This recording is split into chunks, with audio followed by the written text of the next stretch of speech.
அண்மை செய்தி. வேளாங்கண்ணி சென்னை இடையே இயக்கப்பட்ட சிறப்பு பேருந்தில் இடம் பிடிப்பதில் தகராறு ஏற்பட்டு போதையில் இருந்த இளைஞர்கள் சரமாரியாக தாக்கிக் கொண்ட சம்பவம் இணையத்தில் வைரலாகி வருகிறது.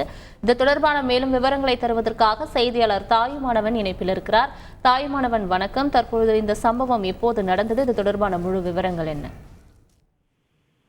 வேளாங்கண்ணி சென்னை இடையே இயக்கப்பட்ட சிறப்பு பேருந்துல இடம் பிடிப்பதுல ஏற்பட்ட தகராறில் போதையில் இருந்த இளைஞர்கள் சரமாரியாக தாக்கிக் கொண்ட சம்பவம் என்பது தற்போது இணையத்துல வைரலாகி வருகிறது. குறிப்பாக வேளாங்கண்ணி மாதா கோவில் திருவிழாவையொட்டி தமிழகத்தின் பல்வேறு ஊர்களில் இருந்து சிறப்பு பேருந்துகள் என்பது இயக்கப்பட்டு வருகிறது. சென்னை, பெங்களூரு, தூத்துக்குடி, கன்னியாகுமரி மற்றும் நாகர்கோவில் ஆகிய ஊர்களில் இருந்து இந்த சிறப்பு பேருந்துகள் என்பது தொடர்ச்சியாக இயக்கப்பட்டு வருகிறது.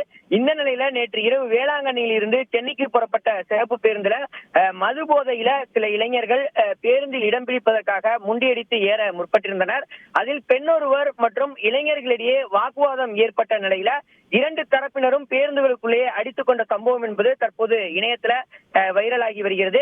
இளைஞர்கள் சிலர் இடம் பிடிப்பதுல மது மற்றும் கஞ்சா போதையுடன் பெண்ணை தாக்கியதாகவும் அதை தட்டி கேட்ட குடும்பத்தினர் மற்றும் சக பயணிகளிடையே போதை ஆசாமிகள் சண்டையிட்டதாகவும் இணையத்தில் தகவல் என்பது வெளியிடப்பட்டிருக்கிறது. இந்த தகவலுடைய உண்மைத்தன்மை குறித்து ஆராய்ந்து காவல்துறையினர் நடவடிக்கை எடுக்க வேண்டும் எனவும் வலியுறுத்தல் என்பது வழங்கப்பட்டு வருகிறது.